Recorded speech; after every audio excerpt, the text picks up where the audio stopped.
This video was made possible by ExpressVPN. Start browsing the web securely with 3 months free by going to expressvpn.com/reallifelore. Have you ever written a mean comment about somebody here on YouTube or somewhere else on the internet? If you have, the worst thing that's probably ever happened to you is something like the classic Navy SEAL copy pasta written back to you. But for some other people, they've been sentenced to effectively life in prison for doing the exact same thing. You see, it really all just depends on who the person is that you're making fun of online. For example, if you're gonna make fun of me down in the comments of this YouTube video, the worst thing I can do to you is pin your comment and try my hardest to make you look like a clown. But if you're gonna make fun of the King of Thailand, however, you could face the rest of your life in prison, even if you don't live in Thailand. And here's how.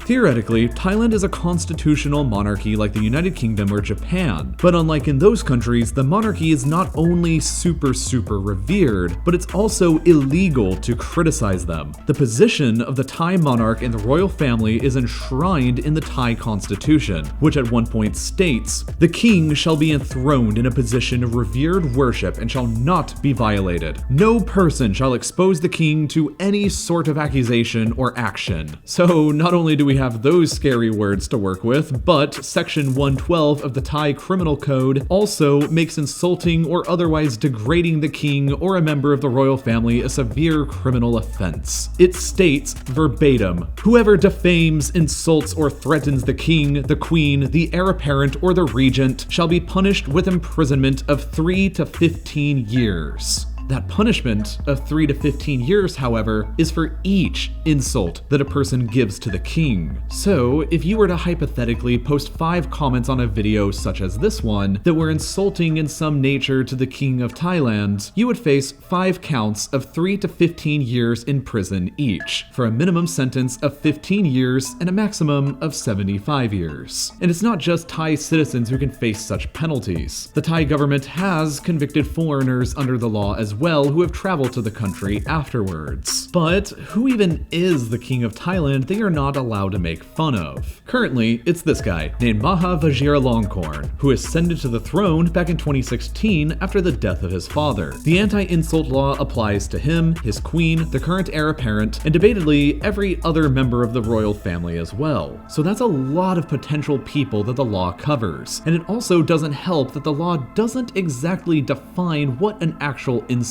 is. It can be applied extremely broadly, and anybody is allowed to report anybody else for committing an insult. And any report has to always be investigated by the Thai police. Insults against the monarchy are considered threats to national security in Thailand. So here's a few juicy examples from recent history. In 2007, a man from Switzerland got aggressively drunk in Chiang Mai and began spray painting over some portraits of the king for some laughs. He was arrested and sentenced to 10 years in prison, although he only served a month before being pardoned and released. In 2008, an Australian man wrote a book about the various romantic scandals and entanglements at the Thai royal court. The book sold exactly 7 copies, but that didn't prevent the Thai police from arresting him upon his arrival at the airport in Bangkok during a trip to the country. He was sentenced to 3 years in a Thai prison, but was pardoned after only a month and deported. In 2009, a Thai woman was arrested and sentenced to 15 years in prison after she delivered a public speech that mentioned the ruling class of the country in a way that was deemed to be offensive. In 2011, an American man was sentenced to 2.5 years in jail under the law while he was visiting Thailand for allegedly writing articles online that defamed the king and for posting a link on his blog to a book that was banned in the country. He ended up serving 7 months before being pardoned. In 2012, a Thai man was denied bail on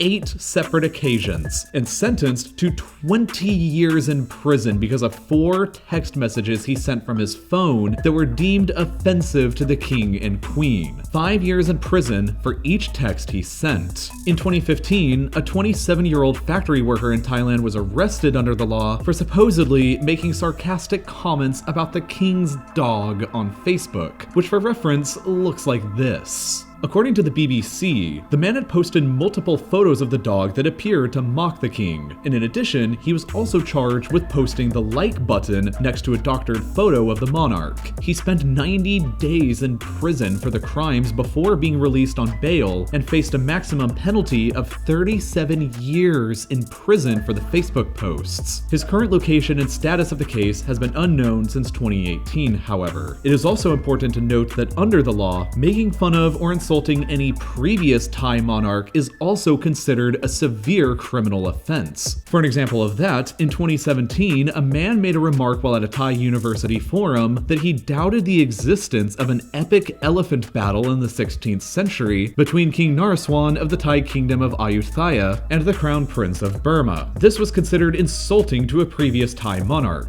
even one who had been dead for over 400 years, and the man was subject to prosecution by the Thai authorities because of it. The case was eventually dropped, however, but that hasn't prevented other ridiculous claims from being made. In 2018, a relatively famous Thai YouTube personality got in trouble under the law for describing a dress worn by the Thai Miss Universe contestant as ugly. Unfortunately for her, the dress was designed by none other than Princess Sirivanavari Naryatana, the only daughter of the current King Vajiralongkorn. This got her into trouble for saying an insulting comment about the work of a princess, but others have gotten into far worse trouble for even less. In 2017, a 34-year-old man was arrested and sentenced to 70 years in Thai prison for simply creating 10 Facebook posts that were each deemed to be insulting to the Thai royal family. The Thai court sentenced him to 7 years in prison for each Facebook post, which is the harshest sentencing that anybody in the country has so far ever received for insulting the monarchy. It was effectively a life sentence, but it was gracefully commuted in half for him to only 35 years in prison because he confessed to being guilty. Part of the problem with this law is that the media in Thailand rarely ever report on it or cover active cases, because even simply doing that can result in charges of insulting the monarchy for yourself. So I realized that even by creating this video on YouTube, I've potentially opened up a can of worms and gotten myself into some legal trouble in Thailand that could potentially restrict my ability to visit the country in the future, even though I feel like I haven't been insulting or degrading in this video at all, and I've simply only been reporting facts. The facts themselves can be considered insulting. However, if you were to hypothetically leave an insulting comment below and you ever go to Thailand afterwards, you could potentially face jail time there. And if you write multiple insulting comments, you could even end up facing the rest of your life in prison in Thailand if you ever visit afterwards and get caught. YouTube itself has even been blocked in Thailand on multiple occasions for videos exactly like this one. And I already know that this video is almost certainly going to be immediately blocked there. You see, Thailand and YouTube worked out their differences a long time ago so that rather than blocking the entire website there, YouTube just agrees to block potentially offensive or harmful videos in Thailand for them. Seeing as how other videos featuring far more minor content than this one have been blocked under this agreement in the past, it's safe to say that this one will be too. Internet censorship is not only a pervasive issue in Thailand or even on YouTube, but across the entire world and across every website. If you want to be able to access anything on the internet wherever you are, or if you believe in a free internet and you want to do and see anything you want online, you should use ExpressVPN. I'm really excited to have them sponsoring Real Life Lore because I've already been using ExpressVPN now for years and it's helped me out in so many different situations before. It's just the best VPN of the many different ones I've tried because it's always simple, easy, and reliable. And with more people working from home now, VPNs are as important as ever to make sure that what you're doing online stays secure. ExpressVPN assures that 100% of the data transfer between your device and the internet is encrypted, which provides an excellent layer of protection for everything you do online. But my favorite thing you can do though is being able to route your traffic through any other country so that you can not only be extra sure you're safe against any kind of government surveillance, but you can also just get access to a bigger selection of online entertainment that's blocked or or not available in the country you live in. There are tons of videos on YouTube and Netflix that just aren't available in every country, but using this feature on ExpressVPN allows you to effectively cheat and see them anyway. Best of all though, you can get 3 months of ExpressVPN for free when you sign up for a 12-month subscription by going to expressvpn.com/reallifelore. And as always, thank you for watching.